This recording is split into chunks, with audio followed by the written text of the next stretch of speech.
বৃদ্ধাশ্রম থেকে মায়ের লাশ নিয়ে দাফন করে কবরস্থান থেকে বের হতেই বৃদ্ধাশ্রমের এক লোক ছেলেটির হাতে একটি চিঠি ধরিয়ে দিল। মায়ের চিঠি পেয়ে কিছু সময় থম মেরে রইল, একটা গাছের নিচে গিয়ে বসে পড়ল। অতঃপর ধীরে সুস্থে সেটা খুলে পড়তে শুরু করলো। প্রিয় আব্বাজান, তুমি আমার একমাত্র কলিজার টুকরো। না না, কলিজার টুকরো বললে ভুল হবে। আমার কলিজাটাই তুমি বাজান। তোমাকে আমি অনেক ভালোবাসি। তুমি খুব ছোট থাকতে তোমার বাবা গাড়ির দুর্ঘটনায় মারা গিয়েছিল। আমার অল্প বয়স, তোমার নানা নানি আমাকে আবার বিয়ে দিতে চেয়েছিল, কিন্তু তোমায় মানুষ করার জন্য আর বিয়ে করিনি। তোমার দাদি আমাকে তাড়ানোর অনেক চেষ্টা করেছে, ঠিক মতো খেতে দেয়নি। সব কাজ ঠিকই করিয়ে নিত, কিন্তু খেতে দিত না।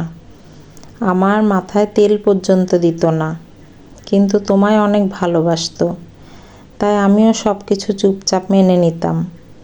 তার মতে আমার জন্য অকালে ছেলেকে হারিয়েছে সে, এর জন্য নাকি আমি দায়ী। তোমার দাদির অমতে আমি আর তোমার বাবা বিয়ে করেছিলাম। কত স্বপ্ন ছিল আমাদের, কিন্তু একটা দুর্ঘটনা সব শেষ করে দিল। তোমার 5 বছর বয়সে তোমার দাদি মারা গেল। আমি তোমাকে নিয়ে একা হয়ে গেলাম। তিনি আমায় ভালো না বাসলে কি হবে, আমি তো ভালোবেসেছিলাম। তার কাছে তোমায় রেখে কাজ করতে যেতাম। এখন আমি তোমায় একা রেখে কেমনে যাব? কত কষ্ট যে তোমায় মানুষ করেছি বাজান, তা আমিই শুধু জানি। লোকের বাড়ি কাজ করে তোমার পড়াশোনা শিখিয়েছি, আমি সফলও হয়েছি। জানো আব্বাজান, আমি যে বাসায় কাজ করতাম সেই বাড়ির ছেলেটাও আমাকে মাঝে মাঝে দেখতে আসে। আমি তাকেও কোলে পিঠে মানুষ করেছি। সে বাবা মাকে হারিয়েছে অনেক আগেই। আমায় দেখলে পা জড়িয়ে ধরে কান্না করে দেয়, আমায় নিয়ে যেতে চায় তার কাছে, কিন্তু আমি যাই না। আমি কেন যাব? আমার নিজের ছেলে থাকতে। আমার আব্বাজান আমায় একদিন ঠিক নিয়ে যাবে তার কাছে, সেই আশায় পথ চেয়ে থাকতাম। তুমি হয়তো ভাবছো আমার মূর্খ মা চিঠি কেমনে লিখতে জানলো। আমি লিখিনি বাজান, আমার সাথে একজন থাকতো। জানো বাজান, সে 2 সন্তানের জননী, একজন পুলিশ আর একজন ডাক্তার, কিন্তু তার বাড়িতেও তার জায়গা হয়নি। সে একজন প্রাইমারি স্কুলের হেডমাস্টার ছিল। তার পেনশনের সমস্ত টাকা পয়সা রেখে তাকে এখানে রেখে গেছে, কিন্তু আমরা আশায় থাকতাম আমাদের ছেলেরা একদিন আসবে আমাদের নিয়ে যেতে। কিন্তু আফসোস, তোমরা আসলে না। নিজের ছেলেকে আমি মানুষ করতে পারিনি।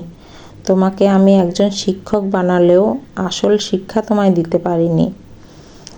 আমার কিছু গুছানো টাকা ছিল, আমি বৃদ্ধাশ্রমে দিতে বলেছি।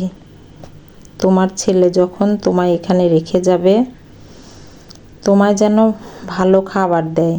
তুমি তো খারাপ খাবার খেতে পারো না বাজান। আর মাছ রান্না করলে যেন মাছের মাথাটা তোমায় দেয়। তারা আমায় কথা দিয়েছে দেবে। আমার অসুস্থতার খবর শুনেও তুমি আসোনি। শেষবার তোমায় দেখতে চেয়েছিলাম, কিন্তু তুমি আসলে না বাজান। তোমার উপর আমার কোনো অভিযোগ নেই, কোনো রাগ নেই, কিন্তু তুমি ভালো থেকো বাজান। আমি তোমায় মাফ করে দিয়েছি। আমি মাফ না করলে যে আল্লাহও তোমায় মাফ করবে না। ইতি, তোমার অভাগী মা। গল্পের নাম মায়ের চিঠি, কলমে মিস কামুন, কণ্ঠে লাবণী সাহা।